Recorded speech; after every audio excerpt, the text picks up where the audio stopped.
have the mic after he's done. It's my pleasure to introduce a longtime friend of Peter's, Judge James Kirkpatrick.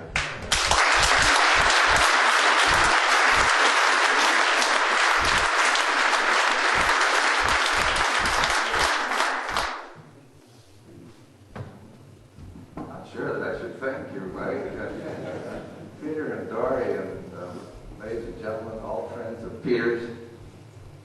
I have to go back a few years because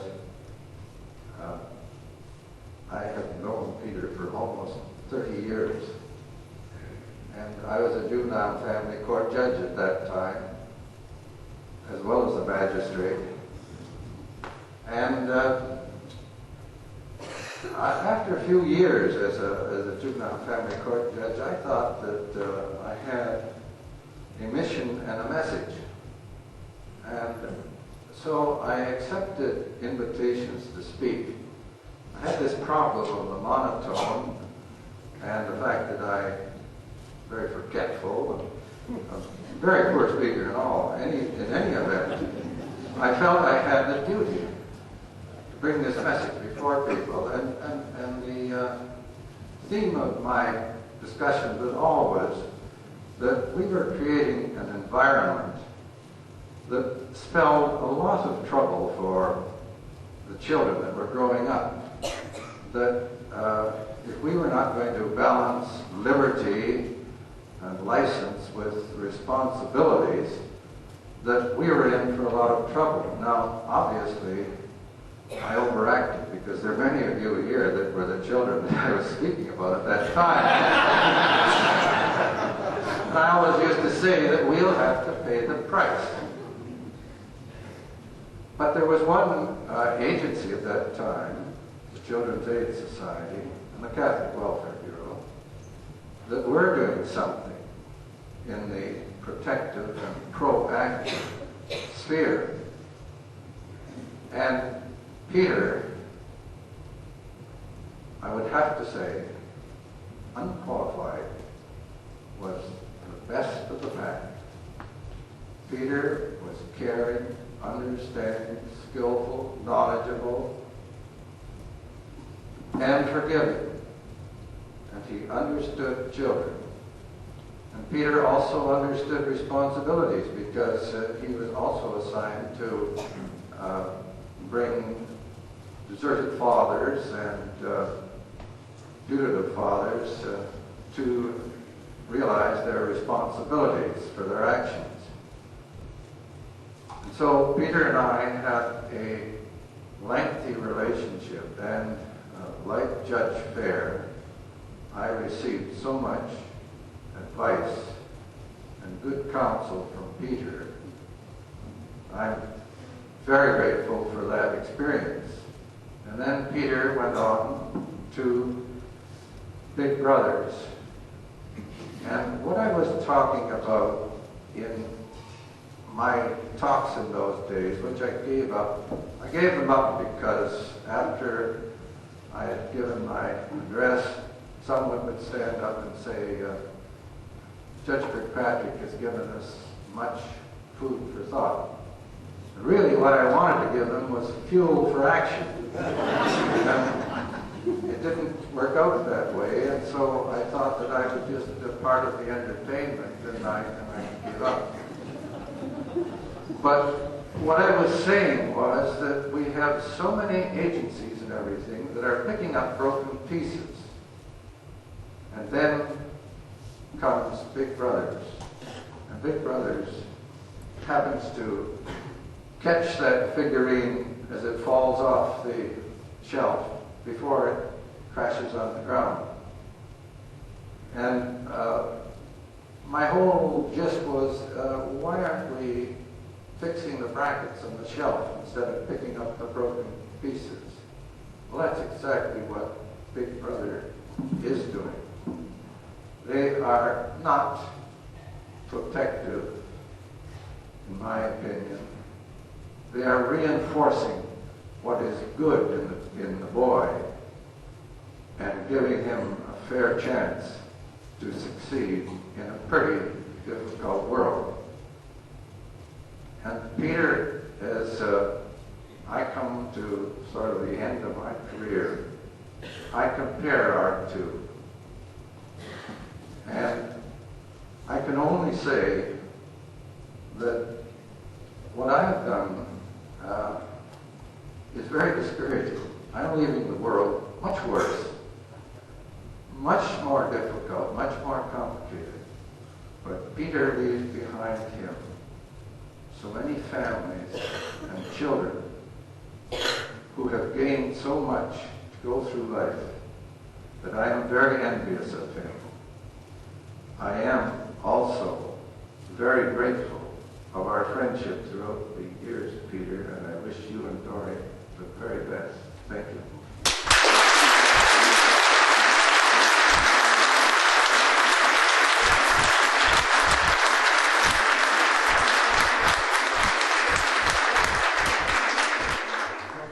Thank you very much, Norm.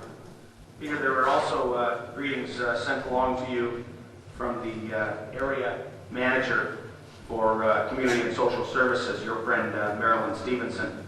She writes a very nice letter, and among the other things she has in the letter to say, they're words that I think we all believe in. She says that for so many boys and their families, you have demonstrated a tremendous sense of responsibility and showed us how one person can make a difference. Your legacy to all of us includes a sense of values and a commitment we can seek to emulate. That's from your friend, Marilyn Stevenson. There are also, Peter, greetings sent along and regrets that she could not be here from Mrs. Adele McGovern. Mrs. McGovern is one of the honorary Board of Directors members, along with Judge Kirkpatrick, I believe I forgot to mention. She sends her greetings. She sends her heartiest congratulations and best wishes. Big Brothers is a bit bigger than a lot of you may know if you're not closely associated with Big Brothers. There's a group of us in town. There's a group in Stratford. There's a group in the Elmira area. But there's also a national organization that oversees it all, that makes it work. Dedicates a lot of energy towards making these smaller chapters work. One of the driving forces behind that, a person who in that capacity has come to know Peter quite well, is the executive director of Big Brothers of Canada and his friend, Michael Howitt.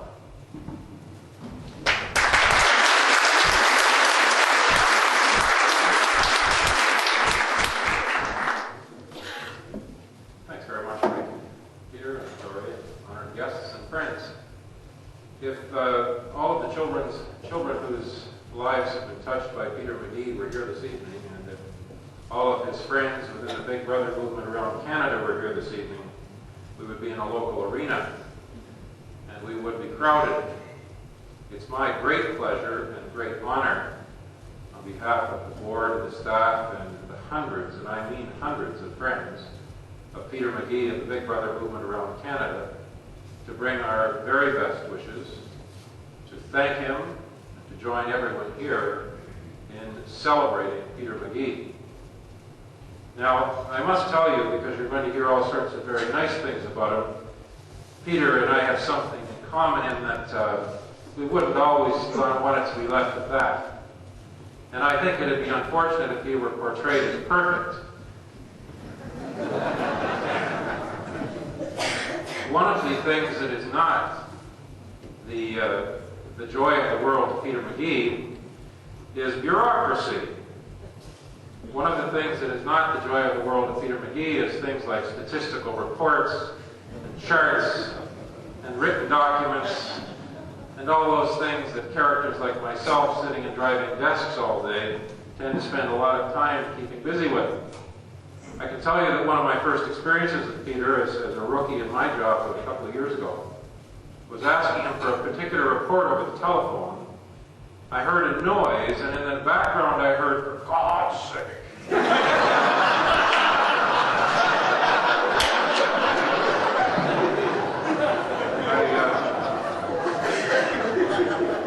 I must tell you in fairness to Peter that the report did arrive about a year later.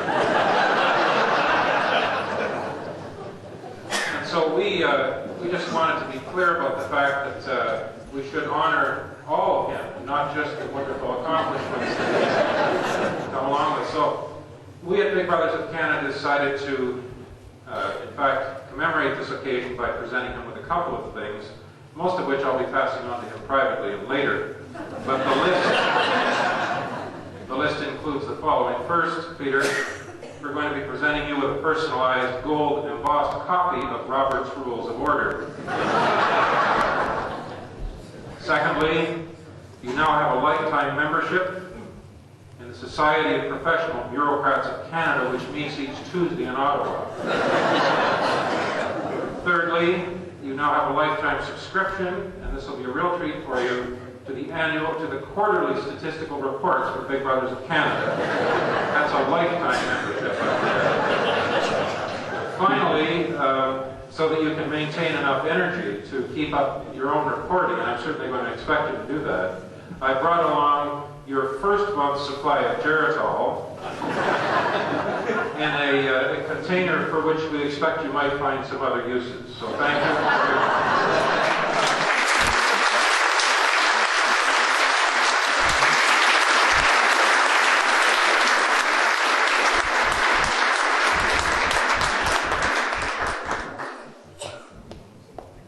Watch your step.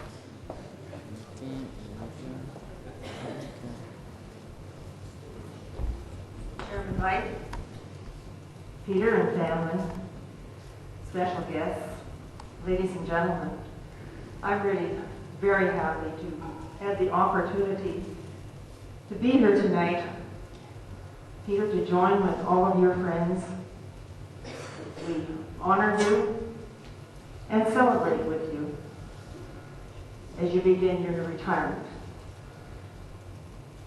You, Peter, have really you have made a very, very big and important impact on a very special segment of our community. I'm here tonight to present a small gift to you on behalf of the Council of the City of Waterloo, and I would like you to come forward so that we may say thank you for your many years of service and to wish you all the best and a very, very happy retirement.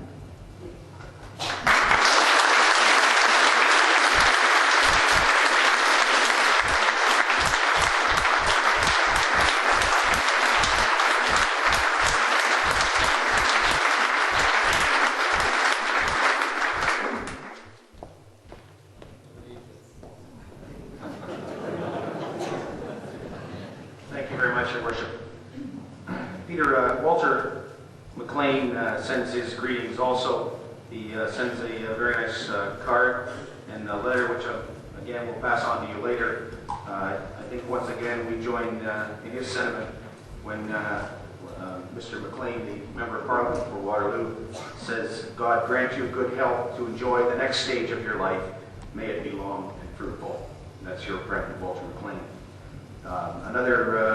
Another friend, Glenn Mitchell, sends his regards in a very amusing letter, which is probably understood by you and a few others. Except the last line, which we probably all understand, when he says, "In closing, Peter, I wish you all the best. I still think your jokes stink, but I love you nonetheless." Sincerely, Glenn Mitchell. At this time, Peter, I'd like to call on two persons who I know are very excited about a little presentation that they have for you. A couple of friends from the Big Brothers organization, Mark Gallagher and Tom Taranzo.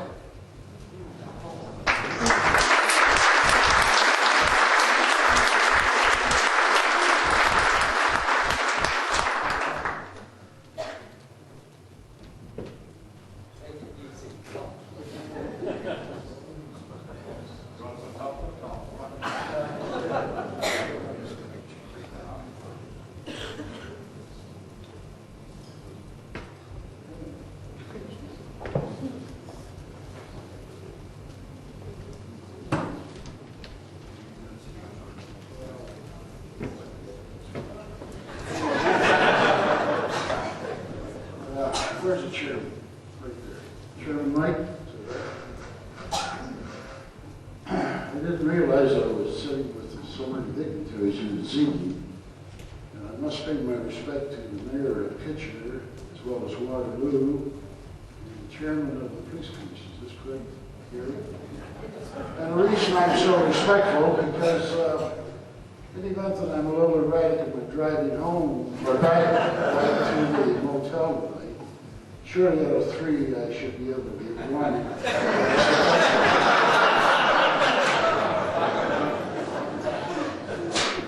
How do we start this? Because this is why we're here. Well, before why we're here, I have something I'd like to say. I'd like to beg with your indulgence because when we talk about Kitchener, it brings back a lot of fond memories for me, my association with Peter.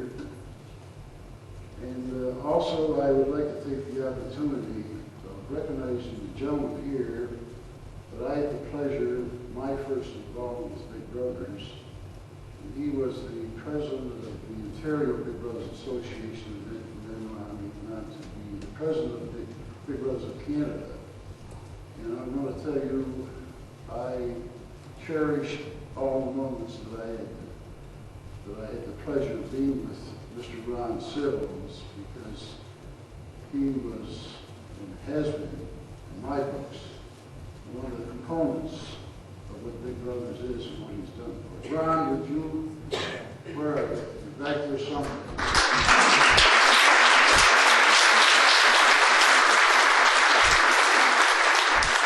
It's kind of nice to come back to reflect. I met with Reverend Yankee, Terry Yankee, because he's done me some favors, and I sure cherish your friendship. And along with the others, there's Claire Wagner, and this gentleman here with the Police Association. And the other gentleman that works for the good mayor of Waterloo. Where are you? You're down there somewhere. Terry Hallman. I would just like to relate the very first experience I had with Kitchener is when they hosted a so-called convention. In them days, money was tight. It was a one-day shy. I come down, I think it was in the Holiday Inn. Is this correct, Peter? You remember? Thank you, Peter. Well, I think the mayor made a mistake. Her worship from Waterloo, she said, upon your retirement, I think he retired 4 years ago.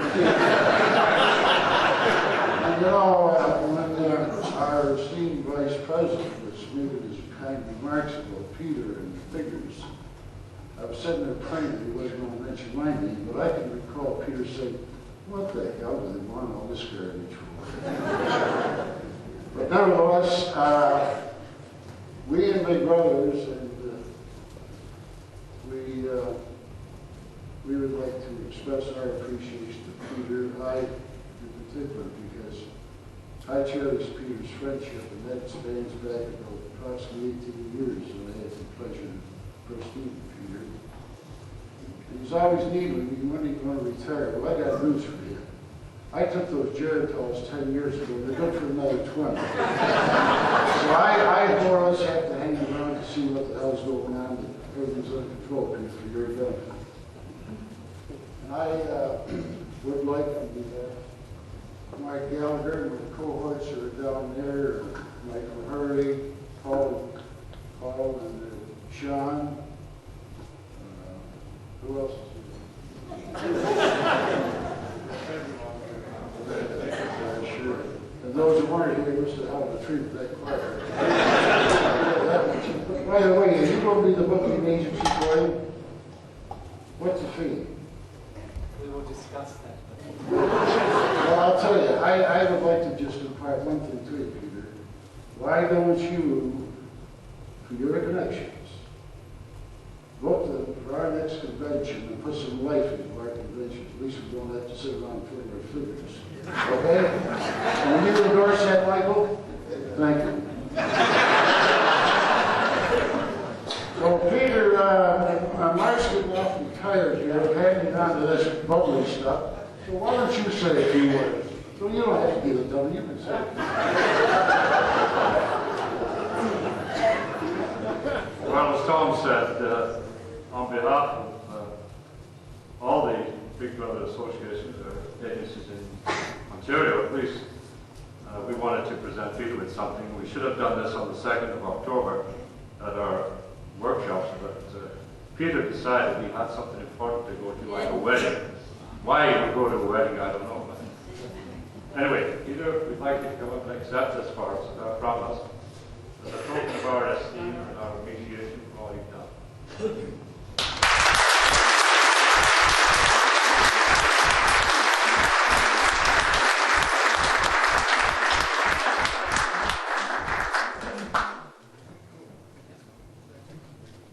I just have to say this to you. Thank my wife, because I got strict orders not to say anything derogative and no horse playing around. I'm sticking to my guns, but I'm going to tell you this from everything. The black book I have in here, I'm still active, and I keep it. See you later. Thank you.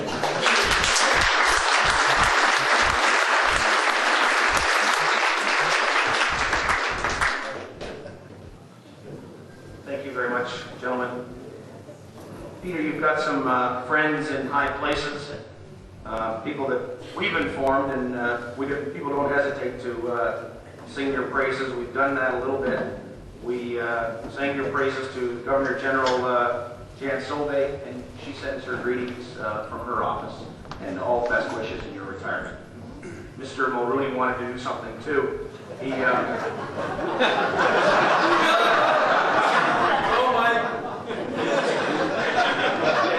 was his idea to send you $5 million for an aquarium, but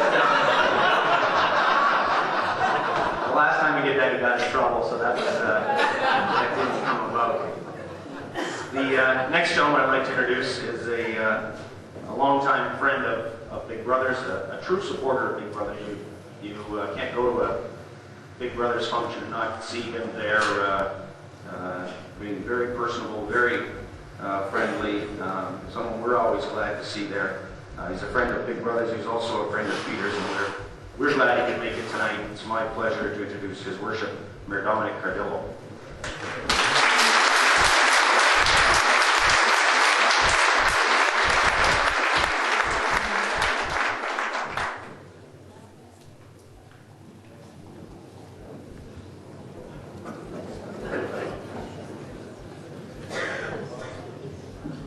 Thank you, Mike.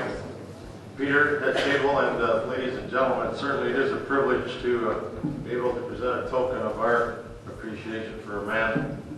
Now I know why at the start of each Big Brother meeting we would sing it, "May the Lord help us get more big and little brothers." The opportunity to recognize your efforts certainly has been repeated over and over again. But I know that the Big Brother Association has been an avenue for many of us to go into. Sometimes I wonder if they're bigger and better things, but certainly it's the idea of serving our community, because I think you'll all agree with me. I think we do owe something to the community that has been so good to us. Alderman Ferguson is here, and also Alderman Letson, and certainly I know that they would also support me. I look back on so many of the Big Brother sports celebrity dinners. Joe Sparma, he's a WAP, of course. That's the only reason that he was invited. Detroit, he learned all his bad habits in Detroit Tigers, but we got him, I think, when he was with the Toledo Mudhens. You remember the guy? The only one he remembers is Jocelyn Lovell, and I say that with all due respect, unfortunately, what the man has gone through. And I couldn't figure out why in the name of God we'd want a bicycle rider at a sports celebrity dinner, but I did say I was sorry, Peter, we got him next year, but next year never came. But anyway, there was a story that he told where Dad, apparently the son came in and he said, "Well, go away, I'm busy, John," and same thing again over and over again. Finally, the dad got so mad, he said, "Here, put this picture together and everything will, or then I'll have time to look after what you want me to do." And of course, on the back, he came back pretty quickly, and They said, well, how did you get that picture all together? Well, he said on the back of it, Dad, there was a picture of the world. He said, once we got the world together, everything else falls into place. Peter, I certainly admire your efforts, your encouragement. I don't know how you put up with a lot of the presidents that you did have to deal with. The cross-section certainly this evening is one that we are all mighty proud of. All walks of life, laborers, with and without shirt and tie. Middle class, high class, upper class, professional people, all around. And certainly the hours that you have spent and the hours that we have given in return has certainly made our community the envy of many, and it's a small token of our appreciation, sir.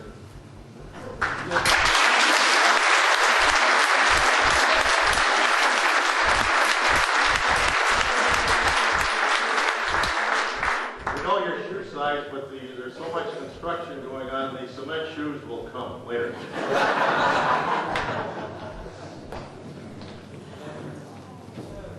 Thank you, Your Worship. It strikes me that it may be easy for a person who only knows Big Brothers from the newspaper and from the television, from the sports pages perhaps, that people may think that Big Brothers is about sports celebrity dinners, and that Big Brothers is about bowl-a-thons, and that Big Brothers is about triathlons and dinners such as this, but those really aren't at all what Big Brothers are about. Those are things that Big Brothers are involved in. The only reason they're involved in those type of endeavors is so they can do the real work, the important work of Big Brothers, the work of people such as Peter McGhee. It's easy to tell if a bowl-a-thon's been successful, and it's easy to tell if a triathlon's been successful, but even when we do that, how are we sure that we're being successful in our real goal, when we really open our eyes and say what we're really trying to do? Well, I think that I have great faith that there are a number of success stories out there. We were glad indeed to catch up with an up and rising young man in the community who is truly a success story that can be attributed in part to Peter McGhee. This young man is now in his early 20s.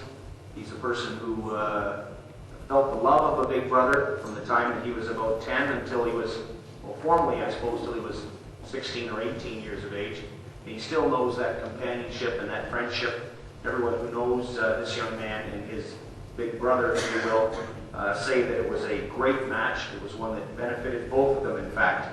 I know for a fact that their friendship continues, that they continue to see each other on a social basis. And quite frankly, I think they would both admit that they were glad they met. It seems to me that if there's any time that, as of this date, that you can point to a success story in the Kitchener-Waterloo Big Brothers, that part of that success has to be attributed directly to Peter McGhee, because as long as there has been a KW Big Brothers, Peter McGhee has been a driving force behind it. This young man, there was probably dozens of young men, there's probably hundreds of young men out there that we could call here today who really made a success of themselves. Who people may have said when they were in less than ideal circumstances in their early teens or whatever, that boy's got a tough road ahead of him. Well, a lot of boys do. A lot of boys will feel the benefits that come from KW Big Brothers. This is one of those young men. He's here. I don't want to embarrass him. He's here to tell you a bit about that. And I think when he stands up here and says, "I'm a success. I'm proud of what I've done and where I've arrived," that Peter McGhee can be proud of that too. So I'd like to introduce to you, please welcome Mr. Mark Henning.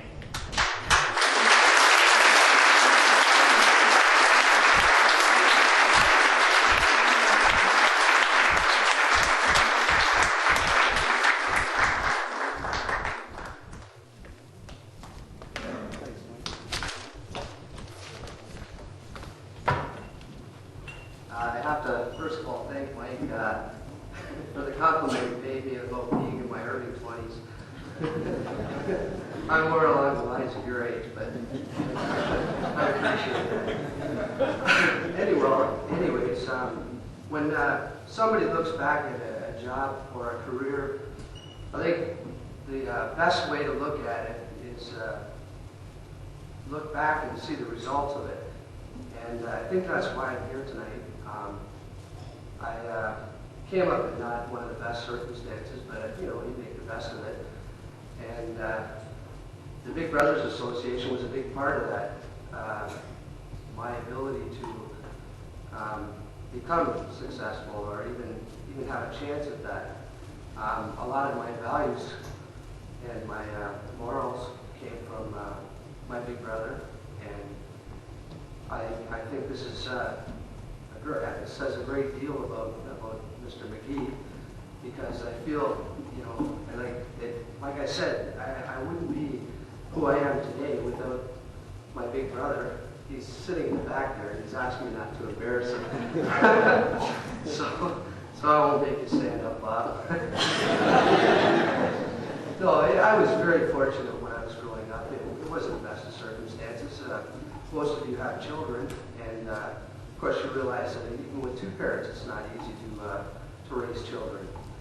So it's doubly hard for a single parent to raise children, and I know that because I can look back now and see what my mother had to go through. She had three pretty wild boys, and we seem to do all right. We're all on our own now and pretty successful. We have our own careers, and I think this is largely attributable to the Big Brothers Association. I came from an area where a lot of kids didn't really have a chance to do much more than ever expect to make a living in a factory as a laborer. Not that that's a bad thing at all, like there's a place for that, and people work hard at that. But without the Big Brothers Association and the guidance and direction provided by my big brother, I wouldn't have a chance or even have a chance to see what can be done. And Peter's largely responsible for that as well, because I went through what's called an adventure in citizenship through the Rotary Club, and Peter sent me on that. And he also helped my younger brother out quite a bit as far as being able to see the world and that. My younger brother was the 1975 Little Brother of the Year for Canada. His big brother was the first little brother in Canada, I guess, to become a big brother. And all I've got to say, Peter, is that being that you're retiring now and looking back on your career, if I'm any indication as to the job that you've done, you can look back on that career with a lot of pride and congratulate yourself and pat yourself on the back as much as you want, as far as I'm concerned, because it made a big, it was a big factor in my life, and it's just great. Congratulations, Peter.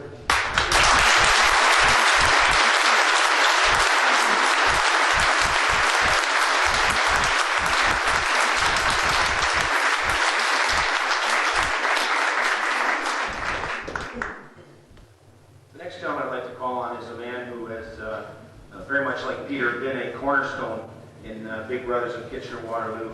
He's been there for 17 years.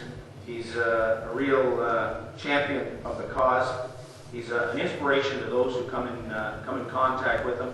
I know he's worked hand in hand with Peter and a number of other dedicated professionals for the past years. Peter will be the first to admit that this friend of his also takes a large chunk of credit for the success stories that are KW Big and Little Brothers. Here to say a few words is Mike Terrell.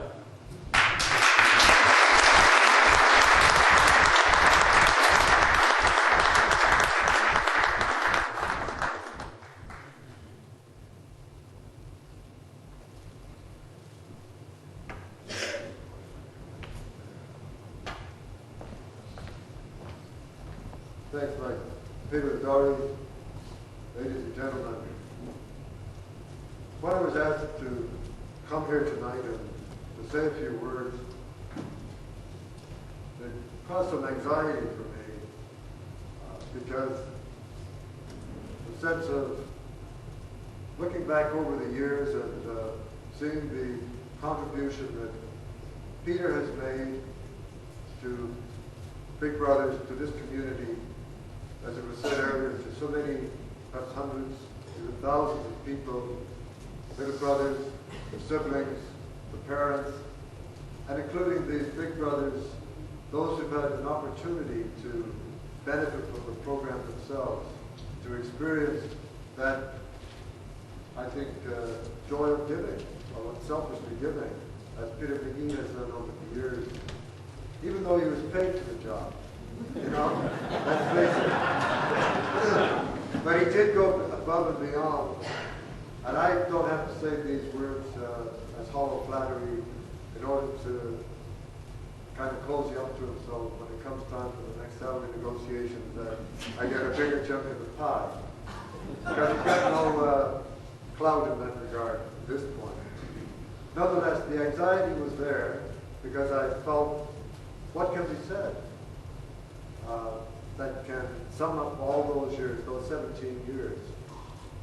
And it's kind of brought me back to when I first came in and was interviewed by Peter. I really didn't know what it was to be a social worker. I came out of university with certain notions, and I think the goal was to get a job and start making a living, start kind of existing in the real world for a change, and support my family, my wife, and my 2 children who have been so patient with me as I struggled through 8 years of schooling. In any event, the anxiety was there, but Peter soon relayed whatever kind of was troubling me. And throughout the years, I learned what it was to be a social worker. I learned what it was to know and believe in the concept of big brothering. And to me, that concept is sensitivity, it's caring, it's commitment. It's a whole lot of positive attributes, active qualities, which Peter McGhee exemplified, which he represents. And in some way, through that representation, he has injected a heart into the overall concept of big brothering in the KW area. And I think that has flown out into other agencies, the ones in nearby communities which were founded since the onset of the local chapter. And it's gratifying to be part of this grouping of persons, this lively, very supportive group who firmly believes in what Peter McGhee has been doing. That's why you're here, folks. You haven't been paid too much. You've paid to be here, and I think you're willingly parted with that $1.59 that it cost each of you. That's the figure Peter knows. In any event, I agree. That's a sample of the kind of joke, the humor that he has. And of course, the notion was always prevalent in our office that whatever goes on in the office stays in the office. So nothing confidential can be leaked through me, but in terms of jokes, I heard a doozy yesterday. Peter, if you want to catch up on some dirty humor, for a few pennies, I'll tell you who the person was. Very good. Mike Murdoch was giving congratulatory comments from various persons who unfortunately were unable to attend and really missed the super treat here tonight. And for Peter's benefit, the answering machine clicked on just as I was leaving this afternoon, and a longtime friend and associate of Peter, Don Brock, telephoned in to wish Peter congratulations, to also compliment him on the courage that he had, and I would add the foresight and the vision that was present with him and his friend Harry Conley, who founded the local chapter so many, many years ago. The courage, the vision, and the foresight to get the show on the road out of a concern for his fellow man. Although Peter would agree that he's more interested in his fellow woman than he is in his fellow man.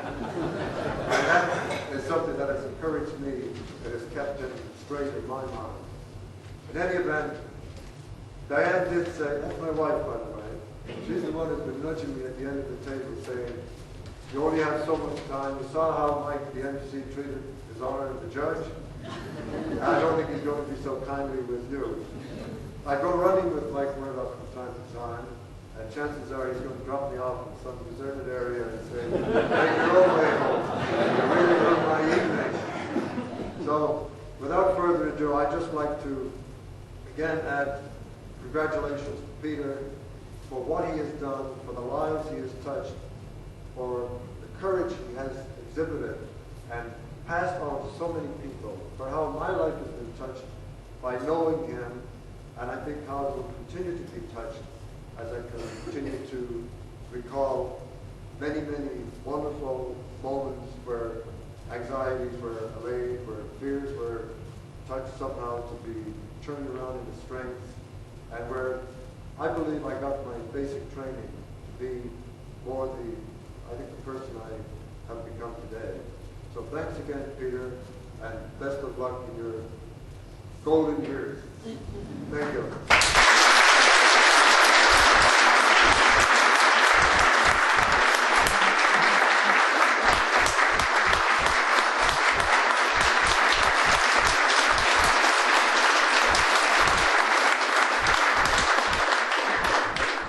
Thank you, Mike. I know Peter appreciates those kind words. Peter, another of your friends in high places, sends greetings. The Honorable Mr. Premier David Peterson writes, he's heard of your endeavors because, quite frankly, we're proud of what you've done for us, and we're not hesitant for a moment to tell anybody about it. And he's acknowledged the information that we've given to him, and he writes back and says this: "During the past 25 years, you have given generously of your time and energy on behalf of Big Brothers of Kitchener-Waterloo. As Executive Director, you have been instrumental in raising the association's profile in the community and have ensured that the Big Brothers, paired with their young companions, have been men of understanding and experience. It is my pleasure to recognize your fine record of service and to extend appreciation for all that you have done to make your community a better place in which to live. As your friends and colleagues offer you warm tributes on this occasion, you may take with you into retirement the satisfaction that comes in the knowledge of a job well done. Sincerely, David Peterson."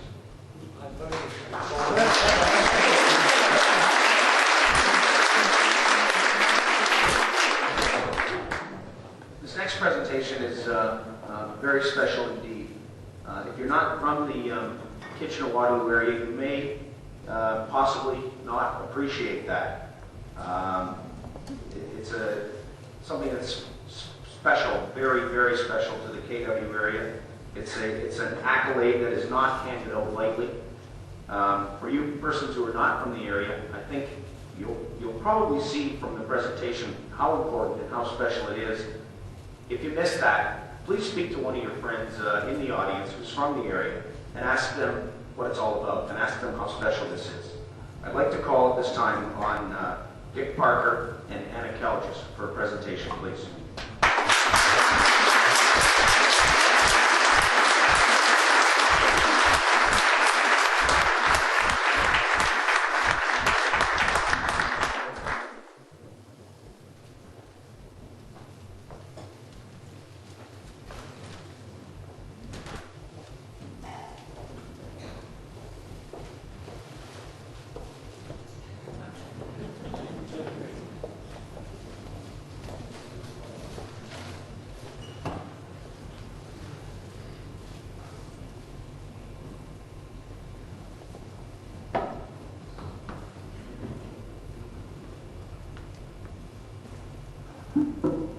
Chairman, Peter, ladies and gentlemen, when I was first asked to help with this presentation, I wasn't entirely sure why I was asked, other than the years I've spent with the social services in this community. It's become a little clearer to me tonight that most of the people who have preceded me to the podium and myself had some relationships that go back a number of years. For example, I spent a good part of my misspent youth appearing before the judge. The Honorable Mayor of the City of Kitchener was my first football coach, and the Honorable and Dr. Martinson was my first-year psychology professor. On a more serious note, I have the honor of making with my friend Anna Kell, just a very special presentation to Peter. I'd like to tell you a little about the history of this award, if I might. As the Honorable Chairman said earlier, it's not an award that's given lightly to anyone. Peter is the 7th recipient of this award. That was first made in 1982. The woman who's standing beside me, I think most of you know. And ever since 1980, this award has been made in Anna's name. The award is made for long, caring service in the social services to someone that those of us who work in this line of work love and care for. And I think there's really no more fitting recipient than Peter McGhee. I think it's important to note that Peter and Anna, the first recipient and now the 7th recipient, have a lot in common from the things that were said earlier tonight. Both of them, I think it would be fair to say, probably epitomize the love and caring of people who provide service to those who aren't as fortunate in this community. And both of them, I think it would be fair to say, loathe bureaucracy.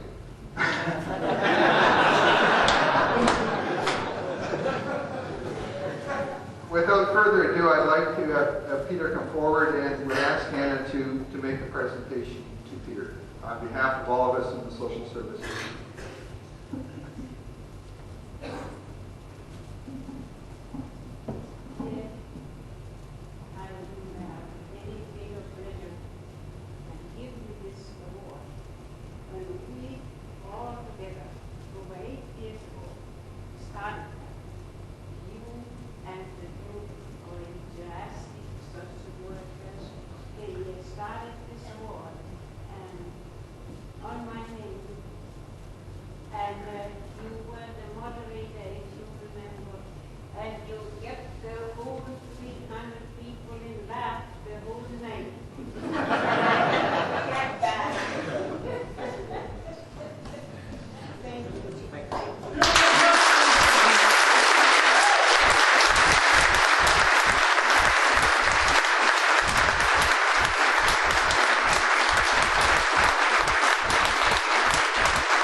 Stoically, Peter, and I hate to give the emotional merry-go-round another push, but you've got a number of very impressive friends here. I hope that they've all had an opportunity to sign the book that we had at the front.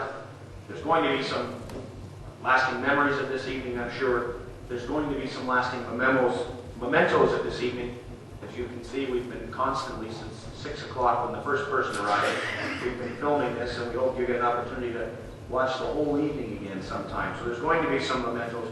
One of the important mementos, I believe, is going to be the book, because it's got the signature of every person who's here tonight. If it doesn't, I'll ask you to take an opportunity later, and please sign it for Peter. I know it'll be important to him. That book was generously donated on very short notice by General Stationery this afternoon, and I'd like to call on Gary Ledstone at this time to present that book to you.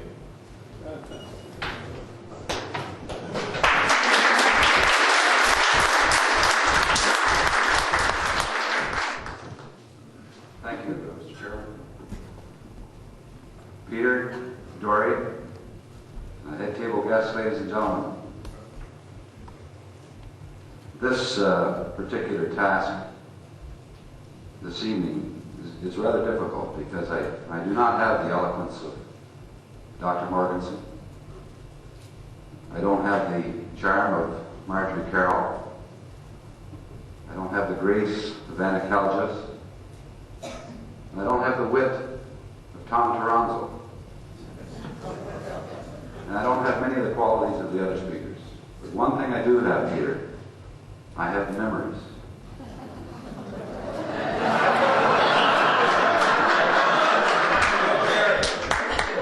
What memories? I have the memories of about 25 to 27 years of an association with this gentleman and his wife. And I'm really dating myself when I say that I watched his children grow up. In fact, I used to take them in my police cruiser. When I was a police officer, and His Honor was on the police commission, we did those things, Your Honor, in those days. I took them in my police cruiser and bought them ice cream over at the Forest Hill Plaza.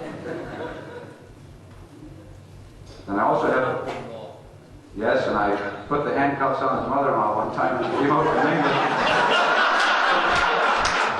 And I said, oh my God, I don't know where the bloody key is. But really, it's the wrong thing to give a microphone to a politician a year before an election. But no, I have the memories. I have the memories of the evening, and there's a gentleman here tonight, a former police officer, Ron Carcass, Sergeant Carcass. I have the memories of an evening in Maryhill Hotel, which I'm not going to tell you about. I have the memories of an evening when we were supposed to go out to have a glass of lager in one of the country hotels in Heidelberg. And Peter had difficulty getting out that night. And I was to call his neighbor, and his neighbor was to go over and get Peter, or it was the other way around, Ron Ridgway. About a few minutes before I was to make the call, I had to go out on a call on Water Street, where there was some derelict buildings. And that evening I was unfortunate to have to take into care a 9-month-old baby, male, and I had to call through the dispatch. They called Mr. Ridgway, and very officially, and said, could you have Mr. McGhee from the Family and Children's Services, which was then the Children's Aid Society, respond to such and such an address on Water Street. So Ron thought, well, this looks good, so he went over and made this to Peter, and of course the two of them, I think they had a few jars of the barley before they got there, and they drove down, flashing lights, and they thought that this was, orchestrated, and somehow that I was going to come out with my car, we were going to go and have a beer, but little did they know we ended up taking that 9-month-old child into care. I also have the memories about the convention in Sarnia, when a past president, I will mention Ron Sills, Judge Fair, Harry Yonke, Ken Reynolds, Calder Roach, and many, many others. And some of those gentlemen took the trip to Sarnia by boat, if you can imagine. No, I'm not exaggerating. And we ended up at Harry Yonke's cottage. Calder and I were trying to sleep in bunk beds in the next room, and they put a fire on in the fireplace, had it really roaring. Harry Yonke came in and said, I forgot to take the cover off the chimney because they winterized it, and the cottage was full of smoke. Calder and I were nearly asphyxiated. I have the memories. I have the memories of at Christmas time when there were a lot of juvenile shoplifters.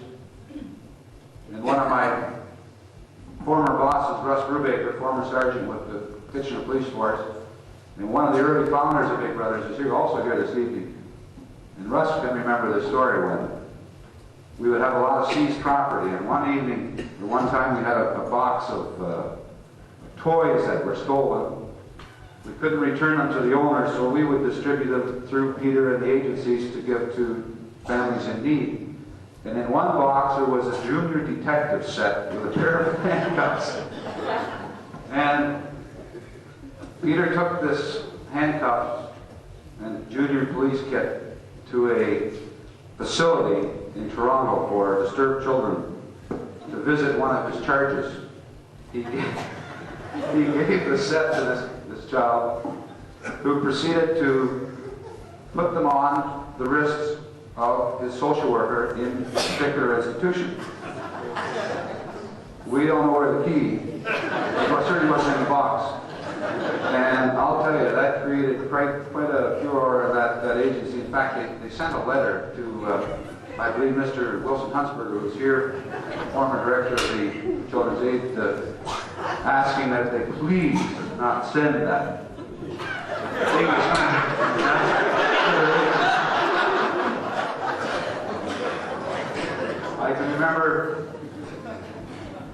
in the youth bureau going with Peter to pick a young lad up at a facility in Toronto and to return him back to Kitchener.